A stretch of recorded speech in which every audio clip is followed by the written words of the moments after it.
أشهد أن لا إله إلا الله وحده لا شريك له وأشهد أن محمدا عبده ورسوله لا نبي بعده اللهم صل وسلم وبارك على محمد وعلى آله وصحبه أجمعين وبعد. Selamat datang Bu Husnul Mar'iyah. Nanti harus dipaparkan ini ya, makna nama ini. Kayaknya saya bertanya lebih tahu gitu. Ya, izinkan saya MC untuk menyampaikan susunan acara kita pada sore hari ini. Yang pertama pembukaan, dilanjutkan sambutan atau ucapan selamat datang dari Pak Samidi atau Mbak Ana. Kemudian sebetulnya kami juga mengundang Ustadz Syukri Obo. Mohon maaf, agak terlambat. Ya, Sudah izin terlambat. betul. Kemudian setelah sambutan dari Ketua Korwil FTADY dilanjutkan paparan Bu Husnul. Ya, dilanjutkan dengan penanggap pertama izin. Setelah itu diskusi bebas. Ya, kita ingin setiap yang hadir untuk menyampaikan apa yang menjadi pengalaman. Ibu Bapak sekalian, marilah kita membuka acara sore hari ini dengan baca umum kitab Al-Fatihah.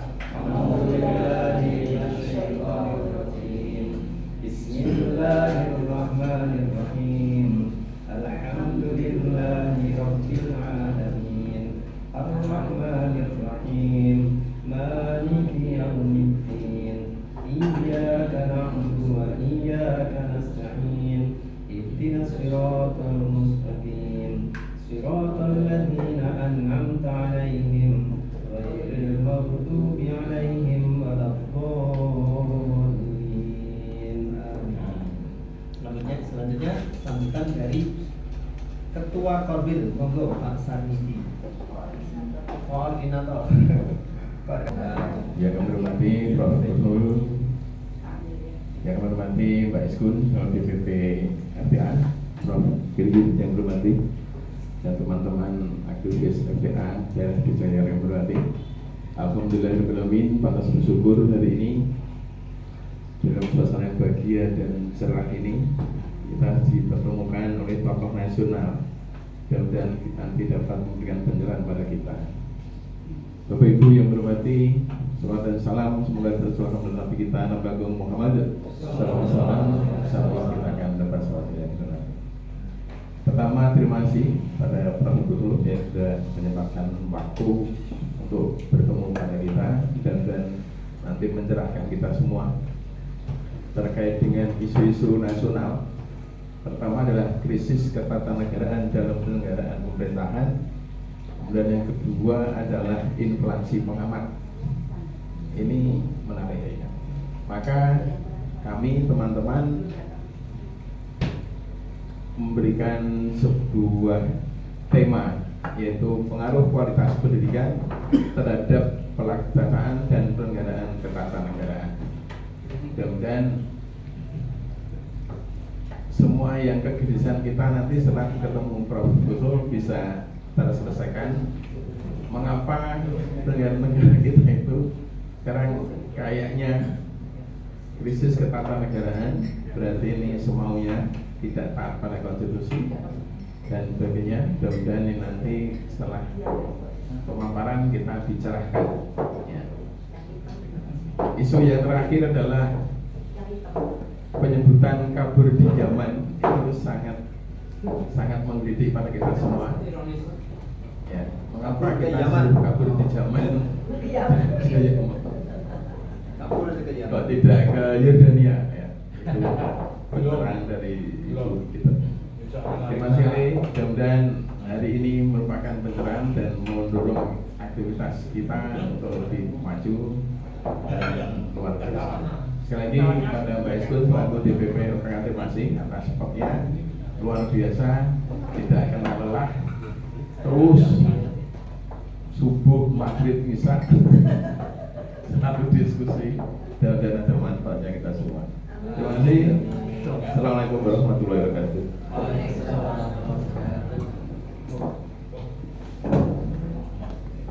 Turun Pak Samidi.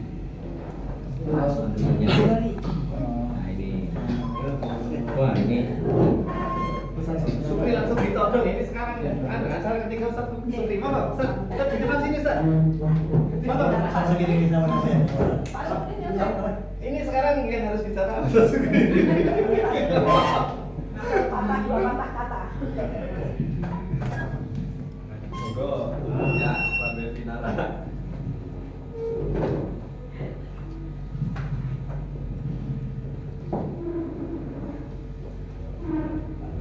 Assalamualaikum warahmatullahi wabarakatuh. Alhamdulillahirabbil alamin. Wassalatu wassalamu ala asrafil anbiya wal mursalin wa ala alihi wa ashabihi ajma'in. Yang saya hormati Profesor Husnul Maria yang berkenan hadir dalam kesempatan kali ini. Profesor Muhammad Hirdan yang saya hormati, pimpinan RTA DIY yang saya hormati pula.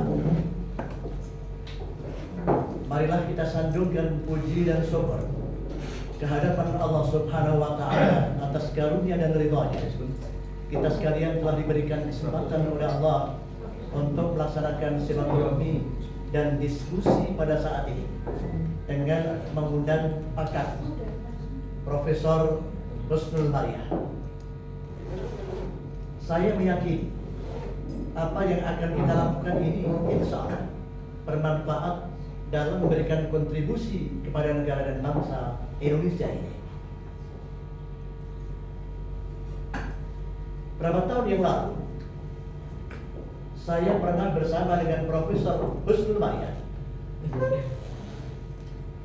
diundang oleh Gus Prabowo Subianto. Anaknya Kiai Di rumah kediamannya di Jalan Jakarta Kartanegara. Saya mendengar ungkapan profesor yang kita cintai ini.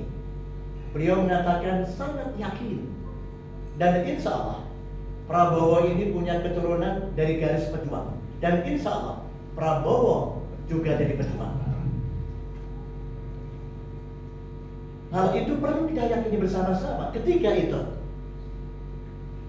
Tetapi ada indikasi dalam kehidupan berbangsa dan negara ini, dalam berbagai macam kebijakan, saya harus jujur menyimpang dari kebijakan-kebijakan bangsa dan negara ini dengan kiblat bangsa Pancasila dan Undang-Undang Dasar 45.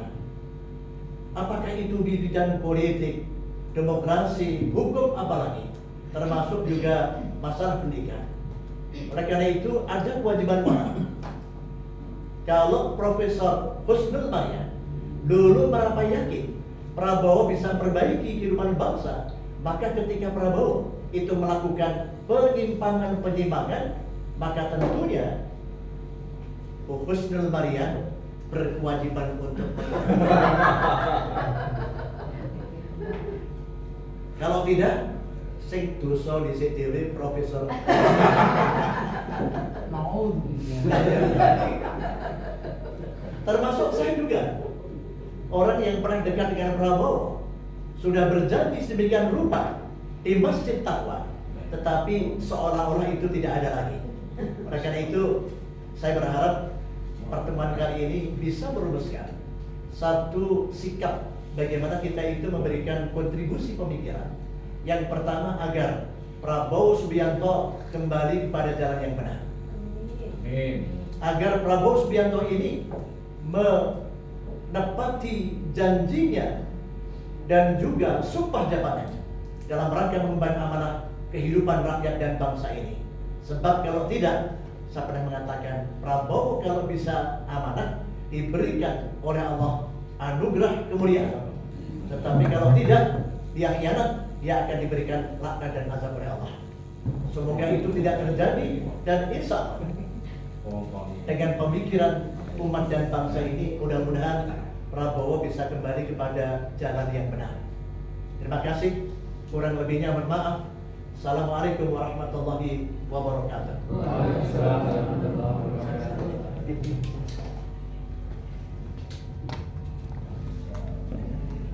Oh, malah saya di paparan dari Profesor Dr. Husnul Mar'ina gitu ya. Makan dong. Oh enggak.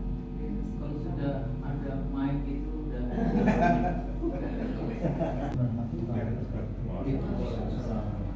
Alhamdulillah alhamdulillah wasyukrulillah wa syukrulillah haula wala quwwata illa billah. Allahumma shalli ala Muhammad wa ala ali Muhammad. Amin.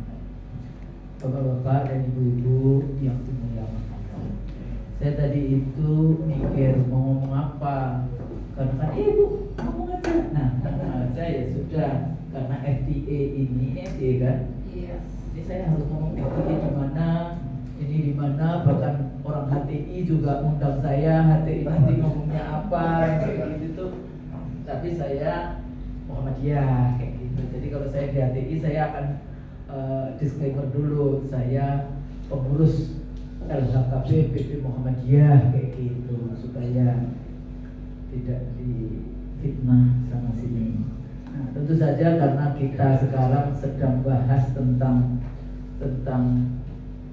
apa namanya rezim ini. Jadi sekarang kalau saya sebut rezim PSGR, jadi PSGR itu Gibran, tapi kita bilang GR kayak gitu. Jadi PS-nya lagi GR kayak gitu kan dalam konteks itu. Balik lagi kalau kita bahas tentang tujuan kita bernegara, kedaulatan budaya, kedaulatan politik, kedaulatan wilayah, kedaulatan ekonomi, dignity sebagai bangsa hari ini sudah dijual dengan harga murah tanpa rasa malu kepada asing dan asing. Ya, jadi sebenarnya sudah lama 2009 sampai sekarang ini sudah terjadi liar ya sejak Megawati sih sebetulnya sejak reformasi. Nah tentu saja kehadiran dari FDA, saya dari dulu bicara Pak Tata memanfaatkan yang namanya diaspora Indonesia di seluruh dunia di dalam konteks itu untuk bisa menjadi kekuatan international environment yang bisa kemudian mengkritisi rezim kita, daripada kita kalau dikritik oleh Indonesianis yang nggak ngerti Indonesia kan ada sakit-sakitnya kayak gitu kan, sakit hati juga kayak gitu, bule-bule yang kritik kita, ya udah kita kritik sendiri negara kita. Nah, persoalannya dengan Prabowo ini itu sudah punya cacat bawaan. Alhamdulillah wa syukurillah 2019 waktu itu sepertinya kita belain dia, Allah belum ridho. Jadi kalau enggak kita ya seperti ini. Tapi saya dari dulu sebetulnya sudah punya, di analisis beberapa kali saya mengatakan ini Prabowo ini dari keluarga yang ada kecenderungan tidak menyelesaikan masalah, tidak bisa menghadapi masalah. Kalau ada masalah dia lari. Bapaknya dulu juga kayak gitu kan, lari kayak gitu. 98 tadi yang katanya lari ke Jordan gitu. Saya udah tahu tuh rumah yang disewa di Jordan itu. Soalnya waktu saya ke Jordan, ini Bu tempatnya Pak Prabowo selama dia lari ke sini.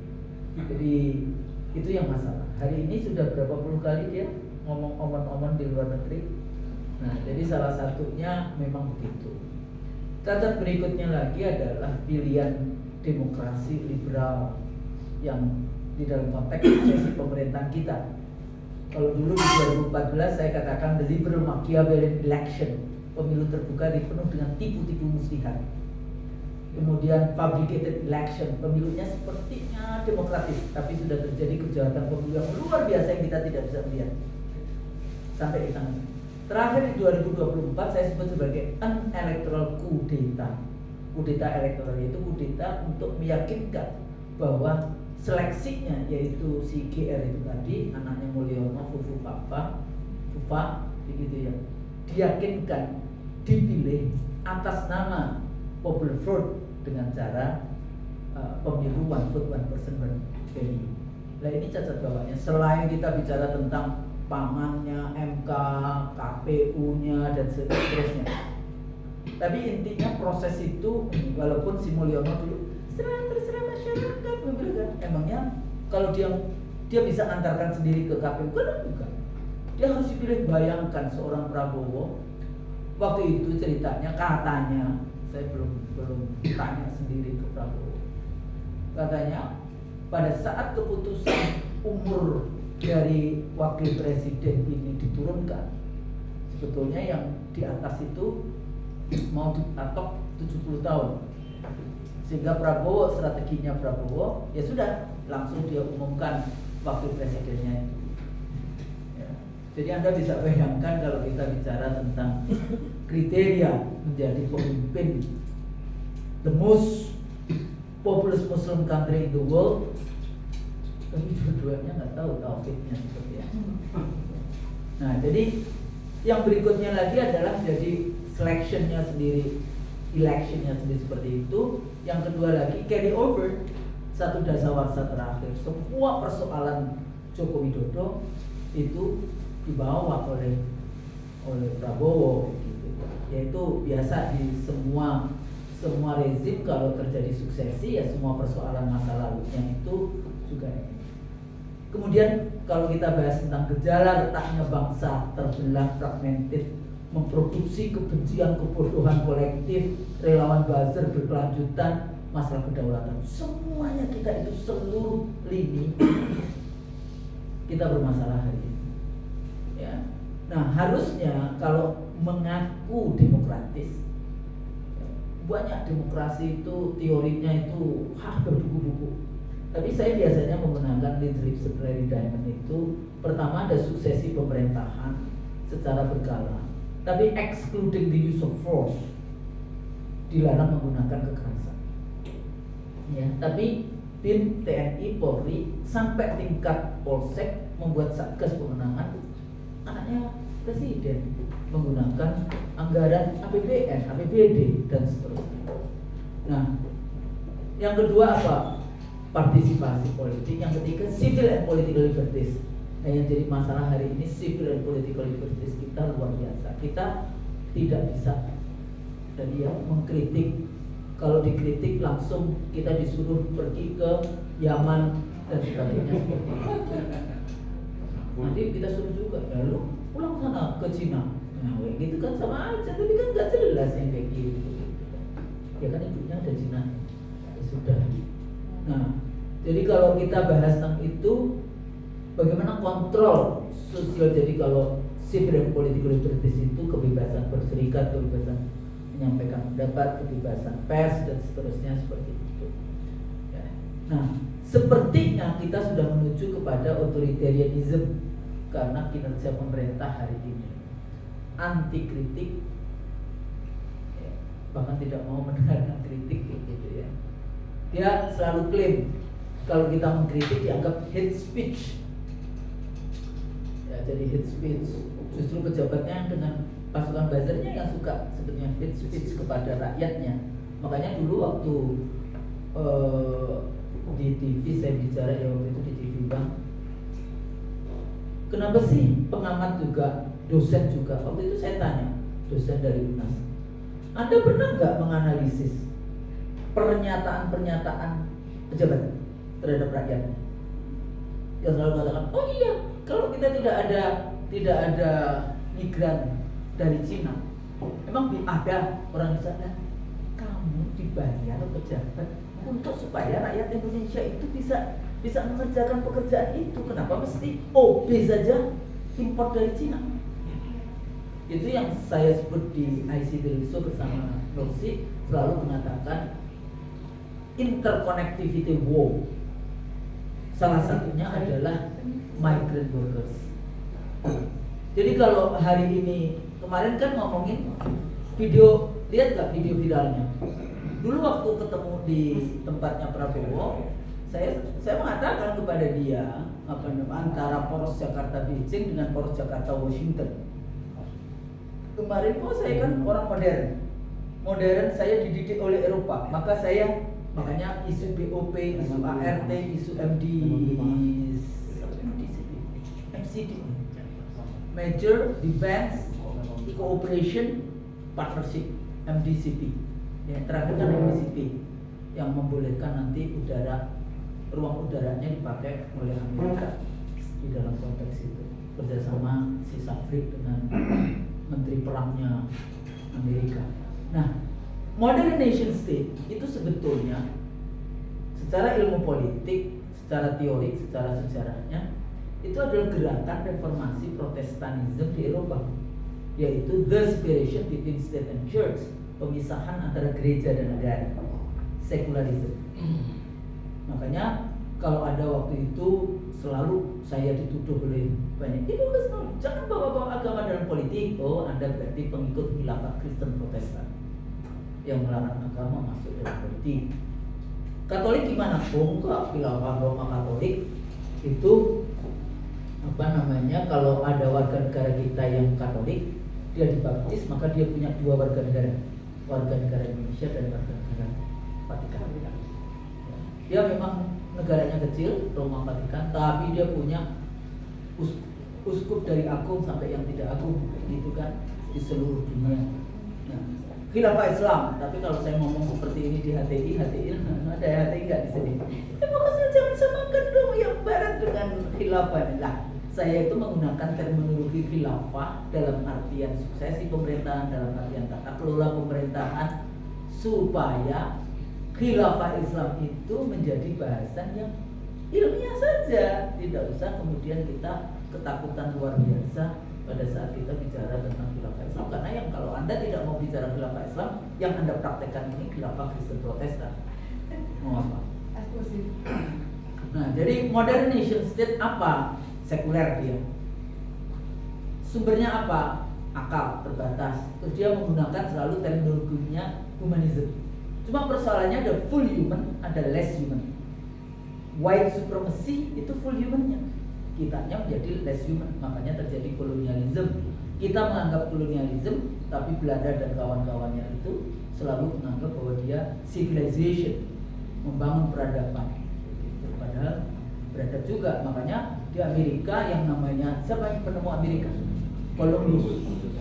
Mereka mengatakan, oh Columbus itu enggak, Columbus itu adalah tokoh genocide Amerika dari Kanada sampai ke tokoh genocide waktu itu migran dari Afrika yang dibawa ke Amerika. Ya, kan kita ngajarin ke anak kita tokoh genocide itu harus diingat tuh sejarah. Kita harus membangun kembali narasi-narasi sejarah yang di situ sebetulnya Islam selalu dibilang barbarisme, mereka lebih barbar. Posisi agama apa? Tadi pemisahan. Legal sistemnya tunggal. Unsur terbawahnya yang terkecil civil society. Demokrasinya popular vote, majority rule. Kemudian people sovereignty. Nah, saya selalu hadapkan dengan konsep Islamic democratic governance. Sumbernya apa? Tentu saja firman Tuhan. Ya, walaupun di Komisi 2 saya kadang-kadang udah kesel aja. Anda selalu, atau kemarin di Golkar saya diundang Partai Golkar, ya saya ngomong juga. Kalau menurut saya kayak gitu ya, Anda pusing dengan bikin undang-undang A, B, C, D, Z kayak gitu ya. Udah kayak gitu Anda nggak pernah buka-buka Quran hadisnya. Ya. Akhirnya apa? Agama dianggap bukan the truth. Ini seperti satu ini tersendiri. Makanya kalau saya melihat seperti itu, saya biasanya bagi ada 3 hal penting kalau kita lihat dalam politik ini. Satu, ethics, morality, sistem etik, sistem moralitinya, agama itu menjadi yang paling tinggi. Jadi ilmu politik itu yang paling tinggi itu adalah ethics, morality, baru kemudian filsafat, pemikiran, sampai tingkat public ethics. Dipikirnya ilmu politik itu ya who get what, when, and how, siapa mendapatkan apa, kapan, dan bagaimana, harus Laswell itu. Padahal enggak. Yang kita pelajari tentu yang paling tinggi adalah ethics atau morality, dan itu sumbernya agama. Sumber ya Quran, hadis, ulama, Islam, legal system embedded, dia multi jadi bahasanya itu multi legal system. Kan nggak mungkin orang Kristen dia harus sholat, harus puasa, harus haji, harus makan, enggak. Itu nggak ada dalam konteks lain. Sipil ummah, terus kemudian God sovereignty. Saya biasanya bilang demokrasi yang terbaik setelah kita pelajari semua demokrasi yang praktek di dunia hari ini itu liberal atau komunis. Yang berikutnya lagi dalam konteks demokrasi itu hanya elitis. kita dihadapkan rakyat yang selalu ngomong, oh people sovereignty, disuruh memilih 5 tahun sekali. Tapi yang kita pilih adalah bos satu atau bos yang satunya lagi. Kita nggak terlibat itu dalam partai politik menentukan siapa pemilih siapa anggota DPR, enggak. Itu posisinya di partai itu tadi. Ya ini secara konsep biasanya dosen ya harus kayak gitu supaya kita semua. Nah, rezim PSKR ya kalau kita bilang leadership, dealership, leaderless. Ya, sekarang kan jadi dealer, ya. Dealership, leaderless ya itu tadi. GR-nya nggak ada, leadershipnya ininya nggak ada, nah, yang seperti itu ya dalam. Terus kemudian komunikasi politik. Kalau dulu kan ada pararaton sebagai kalau kita belajar sejarah kayak gitu ya. Nah, ini juga sudah interlocking to maintain the power 2029. Semuanya larinya bagaimana menyelamatkan semua ini untuk kemenangan di 2029. Kalau sampai ya, mestinya ditambahin insya Allah, kan? Nah, terus kemudian menghadapi kritik PS menggunakan teknologi omon-omon. Ternyata omon-omon gemon itu kita harus membayar konsultan. Jadi untuk terminologi makanya dia gunakan omon-omon. Makanya saya bilang, hey, kok sekarang ada presiden itu topnya eksekutif to execute, bukan parlemen. Parlemen itu dari bahasa Prancis parler, government. Jadi pemerintahan omong-omong itu parlemen. Anda eksekutif itu to execute, bukan omong-omong juga kayak gitu. Tapi kan selalu mengatakan omong-omong, padahal yang 4 kan ngadep ke dia itu. Omong-omong gitu. Dan menghakimi para pengkritik. Ya. Nah, kata-kata PS dasmu gitu ya. Kemudian saya bilang MSG, makan siang gratis, tapi kan nggak mau diganti MBG gitu ya. Jadi kalau nggak ada wartawan, dasmu, sorry ye, ada orang-orang pintar. Kabinet ini kabinet gemuk, terlalu besar, tidak peduli disebut apa yang penting hasil. Nah, kayaknya hasilnya dia juga nggak tahu sebetulnya, udah terlalu tua juga dan 2 kali sakit. Makanya bagus juga itu suruh ngecek lagi itu sakitnya masih sakit atau tidak. Gestur dan mimik dianggap tidak pantas seperti meremehkan. Padahal ing ngarso suntulodo harusnya ya, ing madyo manungkarso tuturi handarani. Nah, pada saat yang sama geng Solo ini masih kuat. Kenapa sih Sigit nggak di Sigit itu dari Polsek sampai Polri. Sebenarnya tujuannya adalah dia akan menjaga GR sampai dia jadi presiden. Nah, jadi NKRI itu bukan negara apa NKRI? Kepolisian Republik Indonesia begitu ya. Anda bisa bayangkan sekarang itu polisi di mana? Dari Menteri Dalam Negeri padahal dalam konteks modern nation state itu menurut teoriknya itu menghadirkan 3 disiplin state. 1 polisi dan penjara. Jadi untuk surveillance rakyatnya dihadirkan polisi dan penjara. Ini Thomas Hobbes dan Foucault. Yang kedua, pendidikan. Kalau tadi bicara tentang sistem pendidikan itu juga bagian penting dari negara mengkooptasi dari warga negaranya. Produk dari modern nation state itu citizens, warga negara. Yang ketiga, kesehatan. Dengan One Health policy yang ada seperti itu. Di Prancis, di negara Scandinavian country, itu kalau ada orang Muslim tidak suka anaknya, tidak mau anaknya diajarkan untuk LGBTQ, untuk pengajaran tentang LGBTQ, dia bawa pulang ke rumah, homeschooling, itu negara punya hak untuk mengambil anak itu, dimasukkan lagi ke sekolah. Apa yang dilakukan oleh orang tua mengambil, tidak mau menyekolahkan anak itu karena isu LGBTQ, ini di Swedia dan di Prancis. Itu adalah kriminal. Itu katanya liberté, égalité, apalagi satu paternité, égalité, liberté, égalité. Nanti di Skandinavia. Walaupun beberapa kali saya kasih contoh Skandinavia juga. Di Skandinavia itu kalau perempuan melahirkan, menyusui, dia boleh cuti 2 tahun. 1 tahun negara membayar, 1 tahun negara tidak membayar, tapi setelah 2 tahun cuti boleh kembali ke pekerjaan semula. Nah itu kan nambah kok. Yang genapkan menyusui 2 tahun. Nah, kenapa kita nggak pernah mikir itu? Saya dari dulu sudah kampanye ini, tapi saya juga agak-agak mikir kalau berhasil bisa semua perempuan-perempuan yang jalur lulus nggak bisa dapat kerja, pasti nanti ditanya mau punya anak berapa? 5, 2 tahun punya anak, 2 tahun, 10 tahun kayak gitu. Ya, karena ngitung duniawi saja, dia nggak ngitung bahwa itu adalah mempersiapkan generasi masa depan dari anak bangsa ini supaya generasi masa depan anak-anak itu menjadi anak manusia, bukan anak sapi. Ya, jadi kalau kita lihat seperti itu, so kayak gitu dengan ini. Ya. Pak era pengkritik yang bukan King Solo, ya udah, kalau nggak menjadi penjilat, ya gitulah. Dan sekarang undang-undang ITE dipakai. Itu kan dulu undang-undang yang dipakai untuk. Jadi carry over tadi. Terus sekarang politik internasional, satu pidato presiden di UNGA. Itu kan yang dipakai oleh Trump sama Netanyahu. Netanyahu panggilnya setan. Tapi Prabowo mau duduk di DOP, udah kayak gitu kita bayar pula, udah gitu dokumen. Astagfirullahaladzim, yang kayak gitu-gitu. Oh ini strategi. Kalau strategi kenapa Palestina nggak diajak di situ? Ya.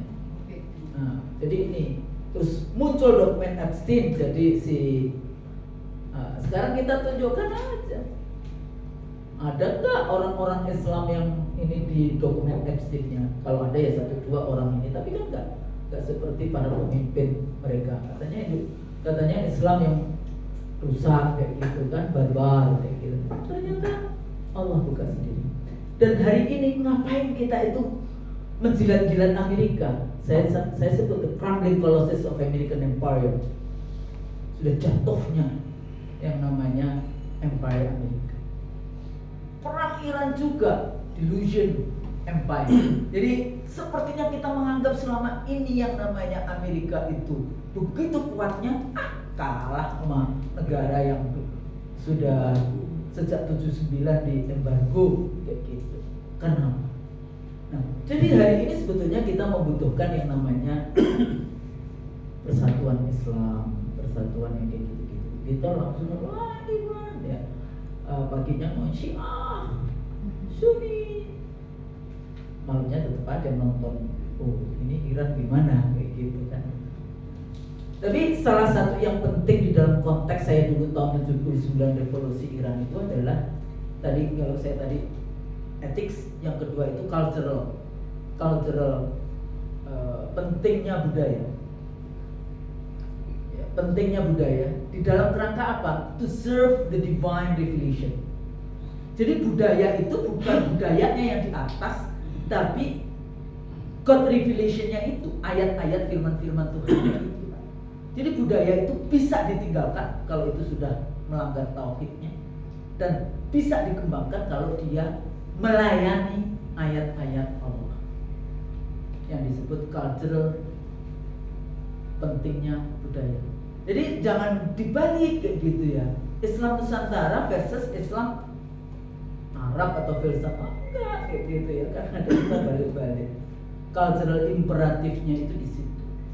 Yang ketiga, Islam as a political system.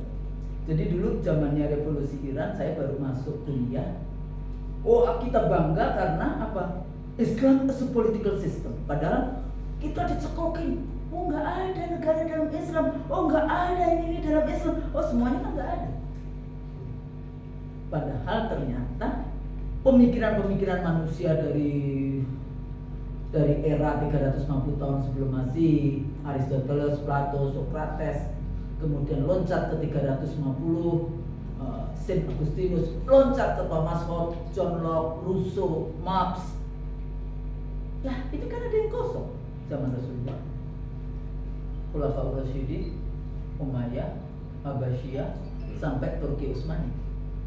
Pemikiran Al-Farabi, Mawardi, Ibnu Taimiyah, Ibnu Khaldun, dan seterusnya. Mereka 500 tahun, 600 tahun, 700 tahun sebelum John Locke, Rousseau, Marx.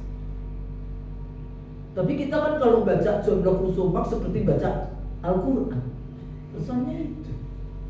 Di ilmu politik di saya saja, saya mengajarkan semua, saya bahas apa saja pasti ada perspektif Islam yang terjadi di rapat departemen kayak gini. Saya dibilang mengarahkan ke agama tertentu.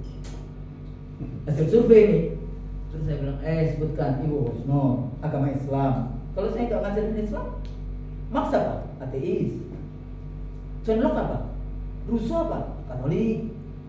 Masuk Protestan, masuk lagi Katolik. 10 tahun terakhir gila, akhirnya bunuh diri. Itu yang saya ajarkan. Kenapa sih ngajarin kan zaman Rasulullah, perang-perangnya Rasulullah? Saya kan orang suka sekali nih. Bagaimana orang Barat saja, sekolah Barat aja mempelajari semua perang-perangnya Rasulullah. Kita yang Islam males. Buat film malah. Buat film juga ya. Nah, jadi politik domestik yang tadi ya, gimana keuangan misalnya.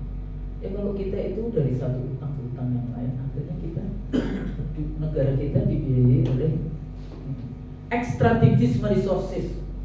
Semua sumber daya alam kita dihabisi. Dan jangan salah, dimanapun yang namanya environmental, apa bahasanya, urban industrial. Jadi kalau di situ ada pertambangan, maka muncul yang namanya prostitusi. Dan ini studinya Muhammadiyah di Beda, di Halmahera Tengah, gitu. Saya sendiri pernah ke Timika, ke Tembagapura, ke daerah IKN. Jauh, IKN itu belum dibangun, baru omong-omong saja waktu itu. Hati-hati ya, karena kalau yang datang itu tenaga kerjanya dari Cina atau dari mana sampai 17 ribuan tenaga kerja, maka yang terjadi adalah maraknya prostitusi. Baru deh sekarang ngomong, oh iya prostitusi, kayaknya gue udah ngomong dari kapan-kapan tentang prostitusi. Karena yang datang laki-laki, akhirnya terjadi. Dan apa kemudian yang terjadi? Hasil studinya LHKP di Halmahera itu, it's AIDS.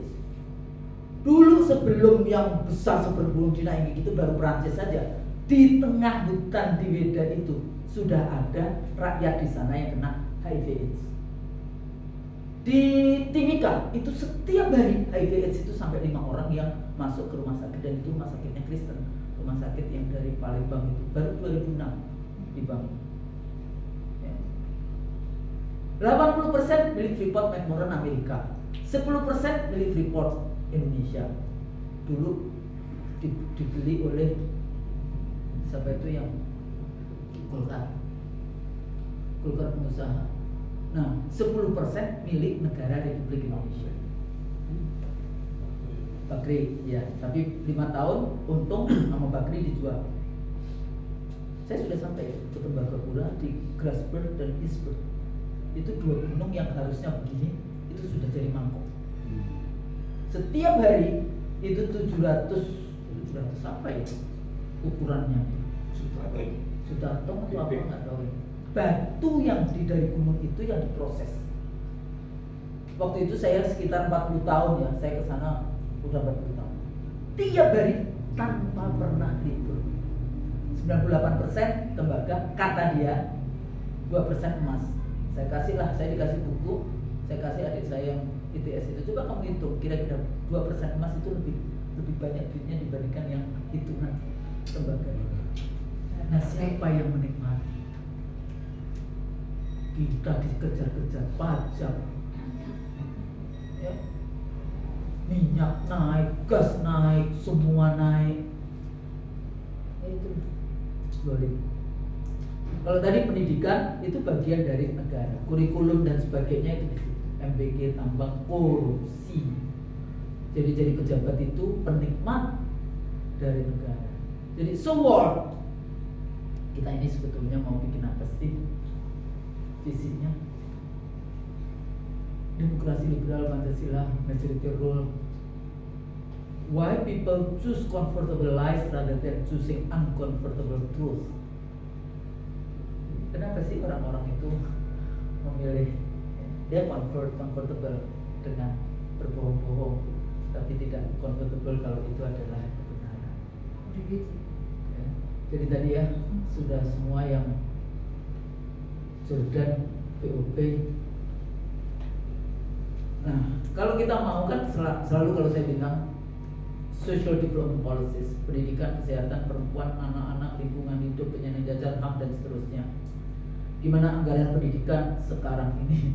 Saya ngomong sama Mas Muti, anggaranmu dibanding MBG gak ada seiblis-iblisnya.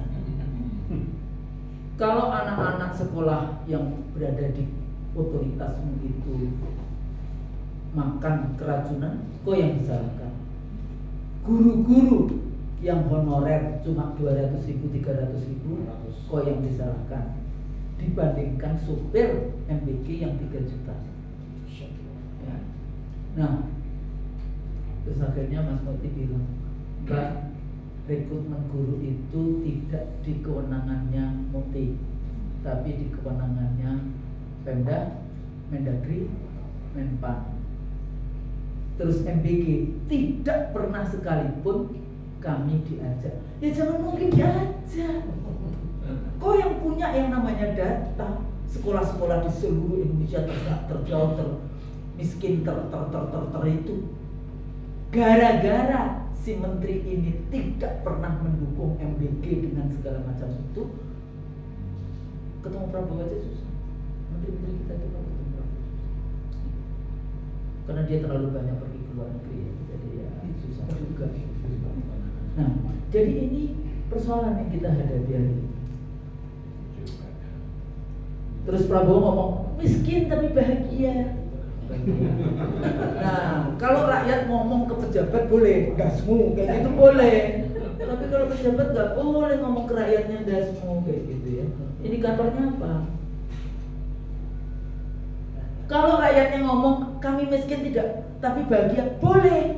Tapi kalau pejabat yang dikasih amanah ngurus supaya tidak miskin, karena miskin nanti itu dekat dengan kekufuran, ya itu nggak boleh. Yang kayak gitulah. Pembangunan ekonomi, isu migrant workers. Ya dulu itu banyak sekali orang Cina yang datang itu pintunya salah satunya Pontianak. Pontianak itu banyak sekali karena kalau keluar itu sudah sama kan wajahnya, ngomongnya juga. Itu kantor imigrasinya yang paling korup. Karena itu dengan IKTP dia 15 juta sampai 20 juta sudah dapat IKTP. Artinya sudah bisa ikut pemilu. Makanya ini ada mahasiswa saya pendeta Cina menulis wah minority. Sebentar, kamu ngomong minoritas. Ini posisinya di local politics. Di Singkawang itu banyak orang Cina, banyak orang Kristennya atau Islamnya? Kristen. Lah kan gimana itu konsepmu bicara tentang minoritas? Minoritasnya apa? Waktu pertama kali dia masuk S3 saya ini, kenapa Anda mau masuk S3 yang politik? Mau buktikan bahwa Cina di Indonesia itu double triple diskriminasi. Dia berani ngomong iya lagi. Saya kasih tahu ya. Anda bandingkan Cina itu kalau di sini ada yang Cina mau. Cina itu minoritas dari mana? Dibandingkan dengan siapa? Indonesia. Salah. Kalau Anda membandingkan Cina di Indonesia, bandingkan itu dengan Dayak, dengan Gorontalo, dengan karena konstruksi negara Indonesia itu kumpulan dari bangsa-bangsa, bangsa Aceh sampai bangsa Timur. Gara-gara kita imagine community membangun bangsa Indonesia, ini bangsa bentukan bangsa Indonesia, kumpulan dari bangsa-bangsa, kita ikhlas-ikhlasnya menurunkan bangsa Aceh menjadi suku bangsa. Jadi pemilik saham sah negara Republik Indonesia adalah Islam. Di-hijack dengan kolonialisme yang dulu Islam menjadi undang-undangnya syar'i Al-Quran, ada kodinya yang kayak gitu, diganti, kemudian yang dinaikkan hukum adat, kemudian hukum Belandanya, KUHP Belanda. Nah, itu perjuangan kalau mau. Jadi pembangunan ekonomi, ya ini nanti sih itulah, saya bukan ahli ekonomi, tapi ya karena saya ngajar ekonomi politik S3. Kalau S3 kan sudah lebih ke diskusi. Kita sekarang benar-benar liberalisme yang luar biasa, kapitalisme. Jadi nggak usah ngomong Pancasila, kalau kita ngomong demokrasi Pancasila itu apa? Ya jelas juga persoalannya. Ya Pancasila, ya saya masukkan satu, ketuhanan yang Maha Esa. Jadi semua ekonomi, politik dan sebagainya harusnya ada tauhid. Karena sila pertamanya adalah ketuhanan yang Maha Esa.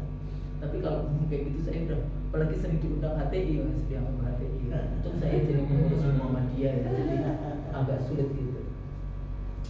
Kemudian, nah sebetulnya MBG itu apa sih? Quick win-nya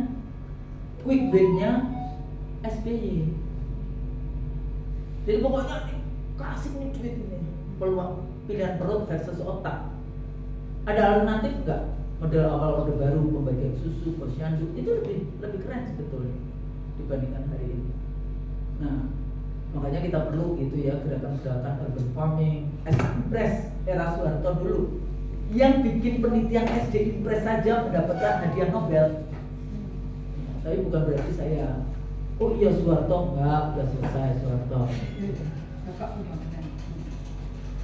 Pilihan diksi dasmu hidup Jokowi seperti PS membiarkan dirinya untuk terus memproduksi ketidakpuasan rakyat. Pilihan diksi yang menyakiti hati rakyat ini jadi menarik carryover MBG. Rakyat masih menghadapi masalah pinjol judul, kebutuhan hidup pinjol judul ini menakutkan. Korupsi polisi ini ya bola polisi.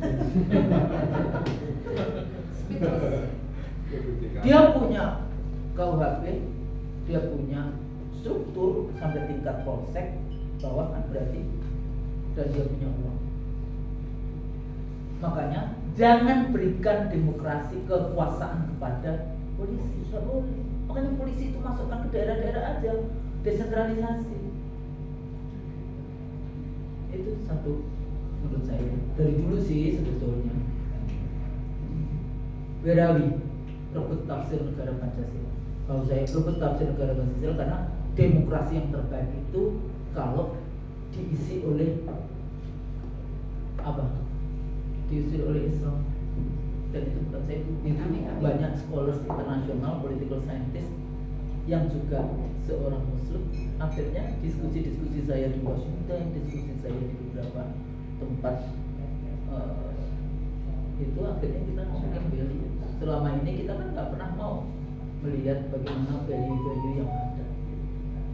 Jadi ketidakadilan akan menghancurkan negeri ini dibandingkan musuh dari luar. Presiden sangat bahagia dengan omong-omong gemuk. Itu konsultan asing. Omong-omong bicara itu bukan tugas eksekutif tapi parlemen. Ya, implementasi dari kebijakan itu. Demokrasi dengan civil liberties, disciplinary state, polisi dan penjara, pendidikan dan sebagainya. Kita mau model demokrasi apa? Nah di sini sebetulnya kita bisa memberikan masukan-masukan seperti apa. Tapi kalau yang tokoh FTI-nya kalau melihat Amerika itu kayak siapa itu? Suka japri ke saya juga sih tulisan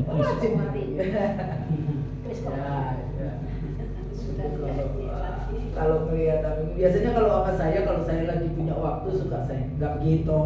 Ini kamu demokrasinya ini demokrasi liberal, kita Pancasila ya kita uruslah dari Pancasila. Pemimpin harusnya dengan pemimpin yang tahu. Waktu itu kan ada ya siapa? Kofifa ya yang menyamakan Umar PS itu Umar, GR itu Ali. Jauh. Gak ada sepupu hitam. Selama pemimpin pegang tauhid dengan lebih perhatikan what type of person, value, principle, and standard value, justice, right, tidak boleh, insya Allah kita akan sampai. Pertanyaannya, what can I do, what can we do? What can I do, what can we do? Nah itulah yang harus kita diskusikan. Dengan tadi itu saya sedikit memberikan narasi what's going on dengan negara kita. Nanti kalau saya itu kok pesimis sekali. Loh, saya menyampaikan seperti ini supaya Anda kalau mau berjuang, ini perjuangan kita itu di lautan luas Atlantik Pasifik, di Sungai Bengawan Solo, atau sekedar di sungai mana tadi itu yang pas Kali Jodi. turun dari Rogo. Rogo kan bukan Rogo ya. Atau sekedar comberan di depan sini. Yang saya sampaikan tadi itu adalah memberikan kira-kira pijakan di manakah kita harus berjuang. Kalau salah, mohon maaf. Nasrullah wa barakatuh wa basirul mu'minin. Wassalamualaikum warahmatullahi wabarakatuh. Panjang lebar, nangkapnya berapa banyak ini teman-teman ini. Baiklah, mewakili kita pertama mohon kepada Prof. Izin untuk memberikan tanggapan pertama. Alhamdulillahirabbil alamin. Wassalatu wassalamu ala asyrofil mursalin wa ala alihi wa sahbihi ajmain. Sama kita hormati Prof. Ustaz Sukipartodi Diskun Pak Saniti dan kawan-kawan semua. Berbahagia sekali siang ini kita memperoleh pencerahan yang luar biasa, dan ini ya saya sebut bahwa ini kegiatan FPA, tetapi FPA itu ada kami, ada Muhammadiyah, ada GMKR, Gaduh. ya gaduh-gaduh. Oleh sebab itu ya nasionalisme kita ini apa, satu untuk semua, semua untuk satu. Barangkali rumusannya begitu ya. Artinya keprihatinan kita ini ya keprihatinan bersama.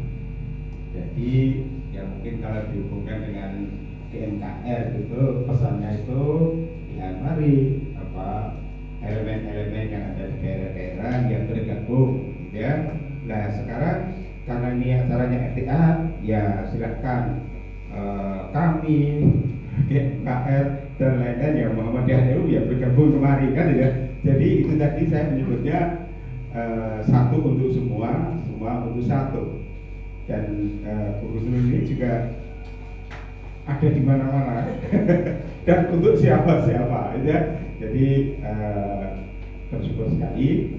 Yang pertama saya berangkat dari ini ya, Indonesia ini menghadapi krisis multidimensional. Tadi sudah disebut ada krisis ekonomi, politik, sosial, budaya, agama, ketatanegaraan, ya termasuk ada SDA dan sebagainya. Kalau istilahnya GMKR itu oligarki ya, oligarki ekonomi, ekonomi politik, sosial dan sebagainya. Oleh sebab itu ketika kita berangkat dari ini Hardiknas, maka pendidikan itu salah satu dari problem itu. Oleh sebab itu kita memang berharap nanti ada perumusan ya. Jadi untuk aspek ini prioritas langkahnya apa, aspek politik apa, sosial apa ini. Jadi mohon maaf istilahnya biar kita tidak moyoworo ya. Jadi kita harus punya agenda itu. Ini catatan saya dari uraian dari Prof. Yusril Maria tadi itu ya persoalannya demikian menggurita. Oleh sebab itu kita harus istilahnya itu cermat terhadap ini. Nah kalau kita hubungkan dengan pendidikan, ternyata pengaruh kualitas pendidikan itu ya merambah ke seluruh dimensi kehidupan, gitu ya. Bagaimana BSGR ya, orang memikirkannya ya rumit ya. Jadi BS dan GR ini orang melihatnya PS dengan GR itu menguntungkan PS karena dia bebas untuk main sendiri, gitu ya. Tetapi GR ini juga jangan dianggap sepi saja. Ini ya masalahnya tadi istilahnya tadi apa Bu ya, inkonstitusional. Jadi bahasa Jawanya itu salah kedaden ya, kesalahan dari awal ya sudah salah sejak awal. Maka mungkin saya harus mengajak teman-teman untuk memikirkan ini. Tempo hari itu kan para aktivis memberikan tempo kepada Prabowo ya. Prabowo kita amati dulunya kita sampai Agustus ya, 17 Agustus ada perubahan, ada perkembangan apa tidak. Nah, Agustus tanda-tandanya tidak bagus ya. Ya udah 1 tahun periode Oktober gitu ya. Ada reshuffle, harapan kita itu warisan menteri-menteri warisan Jokowi itu disingkirkan, tapi ternyata enggak juga. Ya udah kita kasih tempo sampai tahun baru. Sampai tahun baru, tapi ternyata beda. Yang lebih menghebohkan kemarin ada reshuffle, katanya reshuffle tapi reshuffle abal-abal ya. Dan yang lebih heboh lagi ya diantara hasil reshuffle, kalau dikatakan reshuffle ya ini Bang Jumhur Hidayat. Nah, ini menjadi perbincangan. Di satu sisi ya orang bilang ini kesuksesan Prabowo merangkul Jumhur gitu ya. Tapi kalau saya bilangnya satu Jumhur ini sudah setara dengan 10 menteri warisan Jokowi. Ya ini kira-kira bagaimana? Nah, kepentingan kita apa kan sebenarnya mungkin kepentingan utama kita kan menyelamatkan bangsa ya, menyelamatkan bangsa. Kalau bahasanya kami dulu kan meluruskan kiblat bangsa. Ini kiblatnya sudah nggak karuan ya, kiblatnya sudah nggak karuan, maka ya FTA berusaha untuk melakukan itu. Kedaulatan ya, kedaulatan ya, pembegalan kedaulatan dan sebagainya. Nah ini juga mungkin harus kita hubungkan dengan ini gimana caranya gimana caranya mengingatkan. Saya pernah menulis surat kepada Prabowo, surat kepada Jokowi, tapi ya pastinya itu nggak terbaca ya. Jangankan surat saya, menteri-menteri saja nggak bisa menghubungi Prabowo, jadi masalah ya. Ya Pak Amin Rais serem sekali ya kelihatannya oleh menteri itu disasar ya. Saya tulis saja menteri apa ini ya ini akan benar-benar ya melaporkan atau menyasar Pak Amin Rais, ya kita tunggu saja. Menarik sekali tadi bagaimana ya ketimpangan ya, kalau pemerintah, kalau penguasa boleh ya omong-omong sembarangan ya, tapi kalau rakyat diperintahkan untuk menjaga etika. Nah ini kan nggak benar juga ya, ya tidak adil ya. Kritik dianggap mencerca, mencela atau apa. Nah ini menurut saya kita barangkali ya dari sisi ini mungkin kita membuat kemasan ya. Ya saya jadi ingat begini, maksud saya arahnya kan kita supaya mengerucut ya. Bagaimana tempo hari kita pada era Jokowi lalu ada daftar janji-janji Jokowi kan itu ya. Saya tempo hari juga menulis mengingatkan dalam surat saya itu beberapa janji Prabowo, lalu ya mana yang perlu kita tagih dan seterusnya, dan juga yang terakhir ini MBG ini sudah sebegitunya. Kemarin siang saya hampir ketinggalan kereta di Gambir itu karena para buruh yang ya menghadiri ini, dan yang seru ya itu tadi Prabowo bertanya, saudara-saudara gimana MBG itu berguna? Tidak. Ini kan menurut saya gimana itu berarti ya saya buat komentar ya, Bapak ini tidak merasakan denyut hati rakyat. Nah itu ya. Jadi enggak, terus ringkasnya gimana nih? Maksudnya itu SWOT gitu loh. Kita ini mau bagaimana.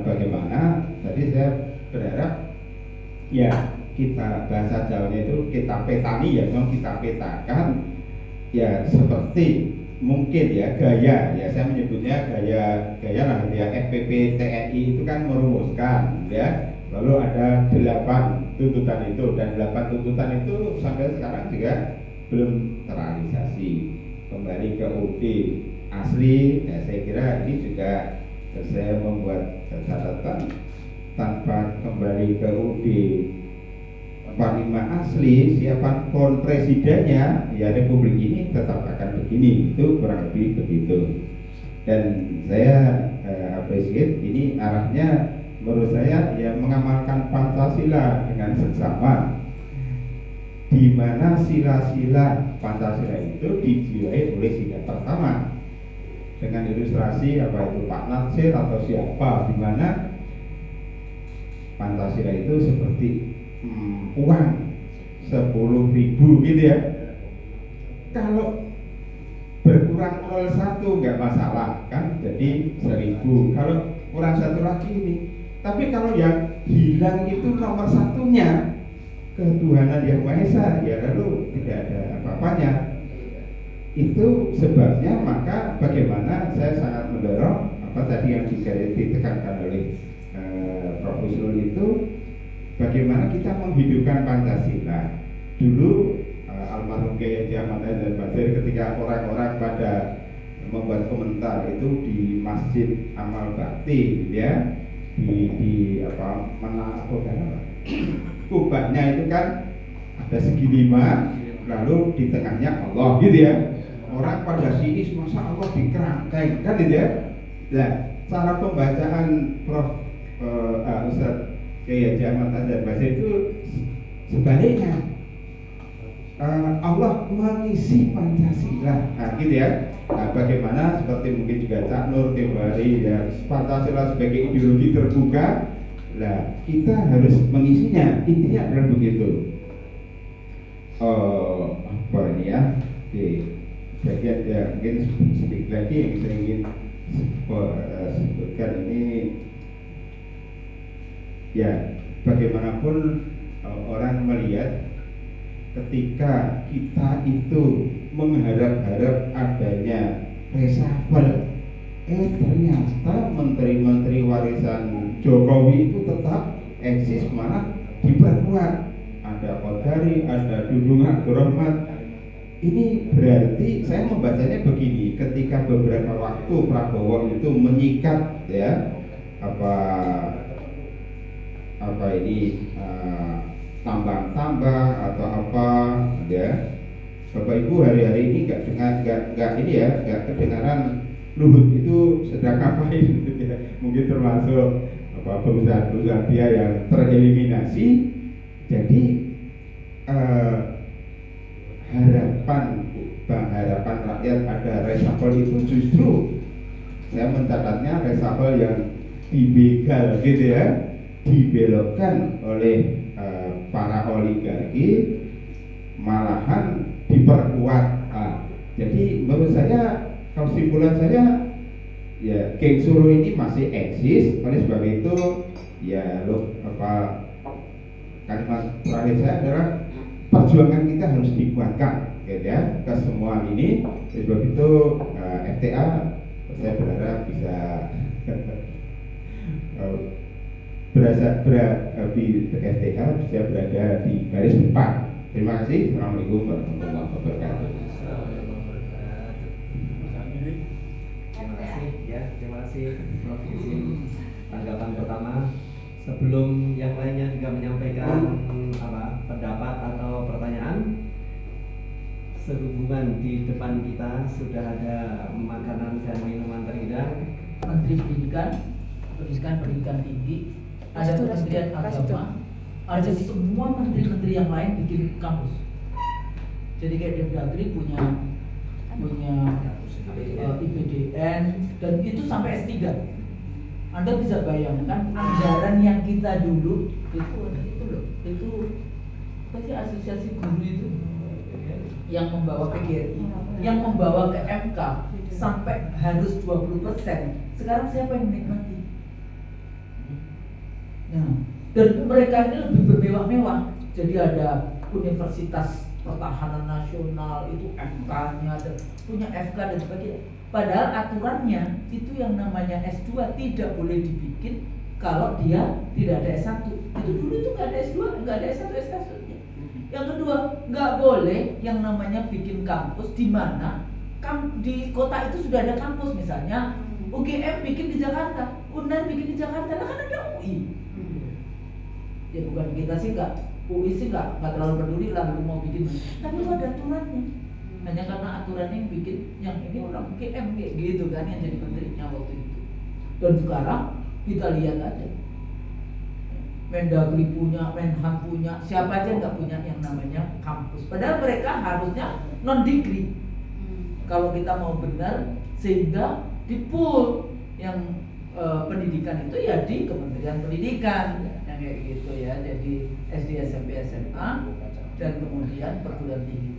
Tapi bayangkan begitu perempuan wakil menteri, ya bos saya juga sih, dan saya juga ASN di kalau ngomong menghapus itu walaupun perempuan. Dia kan apa sih? Nggak pernah kuliah di Indonesia, hanya karena dari Cina, hanya karena yang di belakangnya badan. Nggak paham lagi tujuan pendidikan itu apa. Nggak cuma knowledge. Semua undang-undang pendidikan di Indonesia dari dulu itu tujuannya adalah membangun manusia yang beriman, bertakwa, baru kemudian knowledge. Ya walaupun sekarang mungkin udah diganti lagi ya, nggak ngerti saya.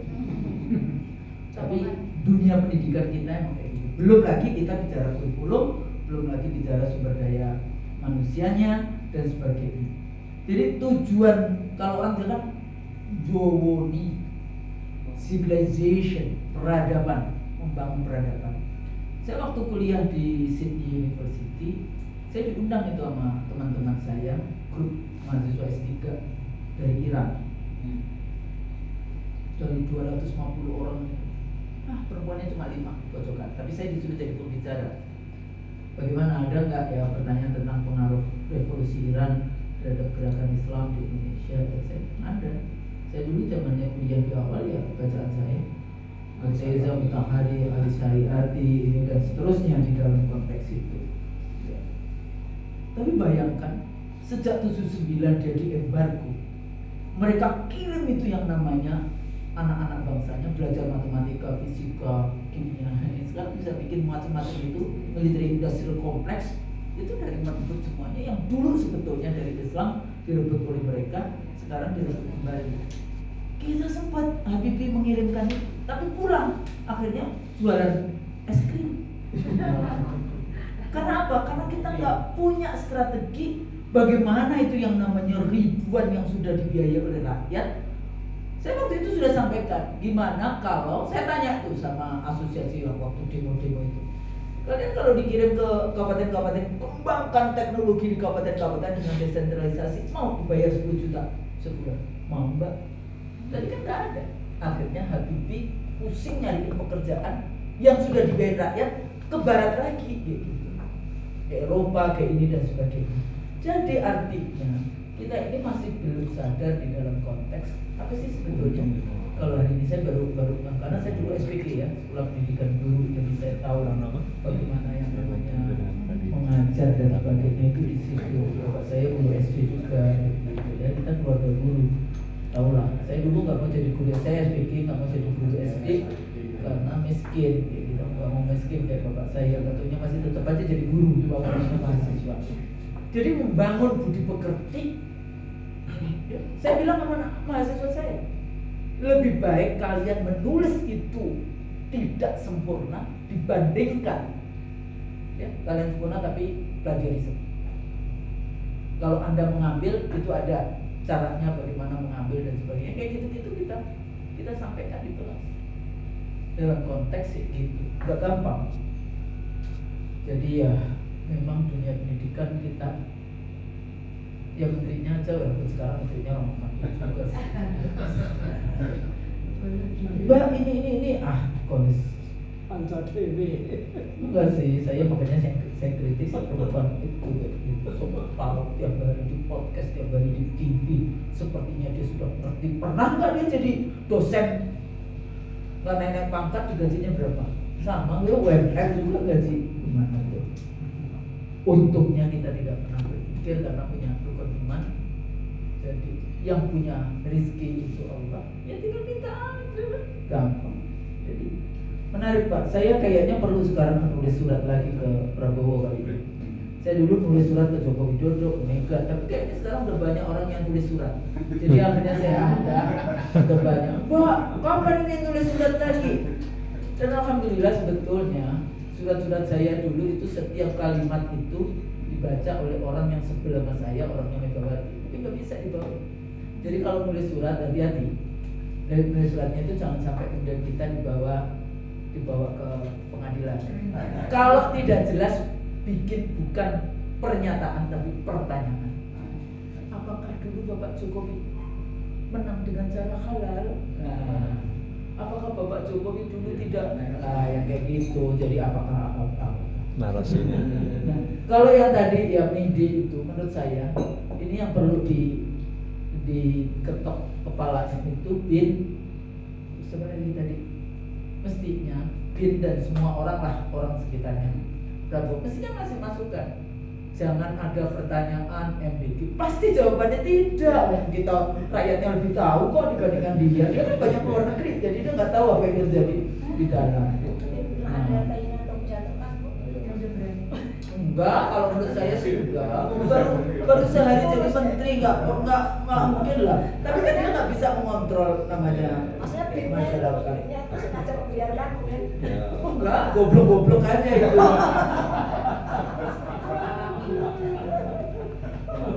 Karena bin itu ada 3, ada polisi, tentara, dan yang benar-benar sipil, ya.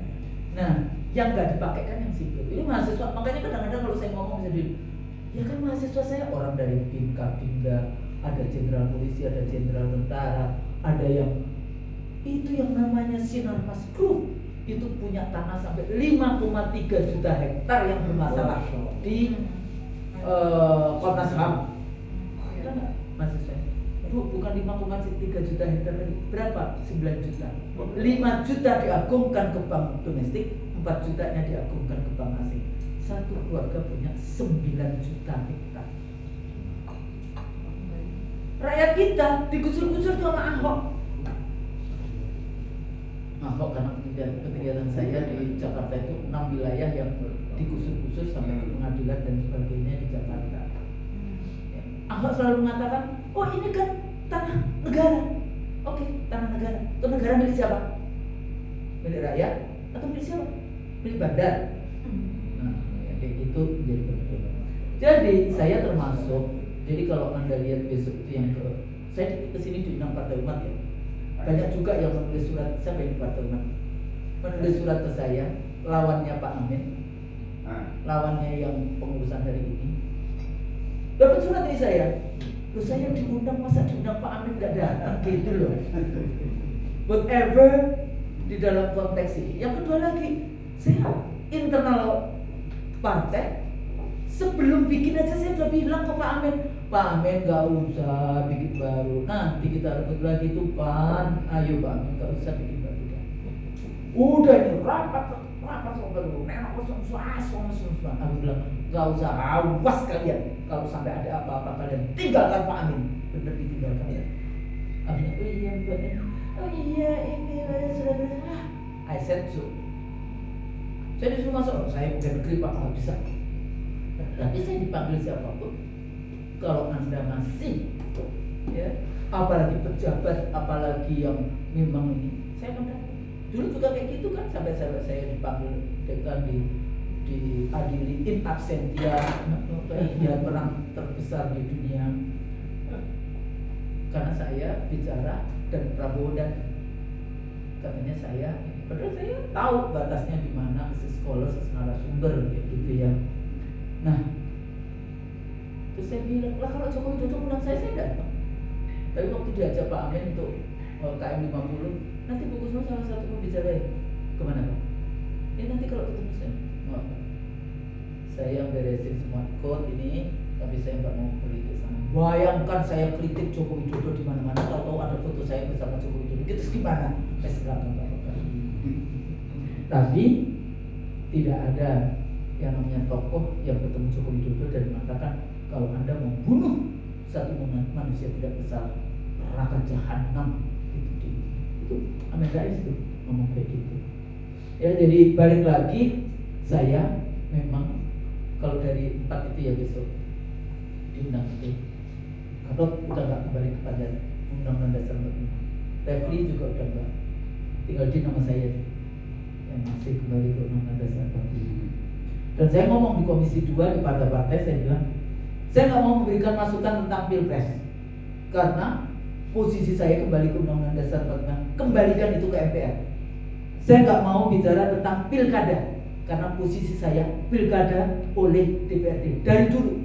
Saya orang yang nggak setuju pilkada kabupaten kota itu langsung karena itu menjadi fragmented, mudah terpecah belah.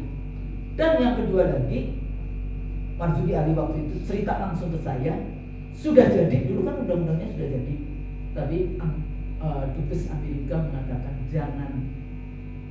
Padahal di Amerika hanya mungkin New York ya, Mamdani itu yang direct election. Rata-rata itu dewan kota yang memilih mayor, namanya mayor ya. Nah, jadi kenapa? Ya kita gampang sekali dipecah-pecah dengan yang seperti itu. Enggak perlu DPRD aja. Mbak, ini korupsi. Lebih baik korupsinya cuma 50 orang dibandingkan rakyat sekarang dengan 20.000 sudah dianggap ini beli putus yang kayak gitu. Ternyata NU sudah mengeluarkan fatwa NU 2012 pilkada banyak mudaratnya dibandingkan masalahnya. Sayangnya nggak dikembang. MUI juga sudah ada kan? Nggak tahu saya. Nah, Pancasila, living ideology tadi. Sebetulnya ini kita itu harus mengembangkan ideologi Pancasila itu apa? Karena cuma 5 itu aja yang pembukaan undang-undang. Dulu Soeharto bikin 36 butir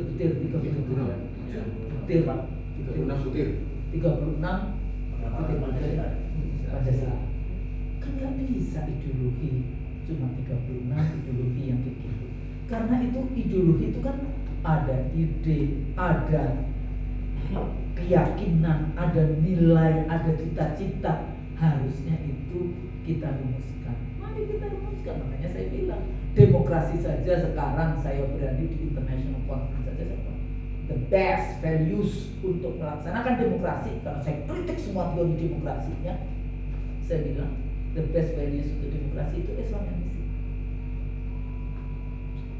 Nah, Pancasila ya masukkan di situ. Panduannya di mana? Ipolek sosbud handicap rata. Dulu kan di Orde Baru kan ya, ya, sehingga kita bisa baldatun thayyibatun barokatun ghafur kemahrifah lok jinawi toto tentrem kartora harjo, semuanya bisa insyaallah bisa. Nah, dari yang kayak gitu Geng Solo eksis sekarang itu. Kalau yang memegang uang terbesar itu memang masih Joko Widodo. Dulu itu setiap Sabtu Minggu katanya ada mobil yang masuk. Jadi dia pegang uang cash, persoalannya cash, sehingga makanya polisi masih bisa dibayar, semua bazar dan semua masih dibayar di situ. Tapi kita kok takut dengan itu? Kita punya Allah. Ya. Sholat 2 rakaat sebelum subuh aja. Itu diberikan kita. Kadang-kadang kita itu imannya gimir-gimir itu loh, yang ada berjuang aja urusan duit, tinggal sholat malam 2 rakaat. Ya Allah, ini perjuangan ini lagi nggak punya duit, insya Allah nanti nggak tahu bagaimana caranya Allah. Amin. Saya pikir itu yang penting. Sekarang saya harus sholat karena sampai sudah itu. Mudah-mudahan ini bukan menjawab, bukan ini, tapi menambahkan kira-kira informasi apa yang baik untuk disampaikan. Saya pikir itu ya, sholat dulu ya.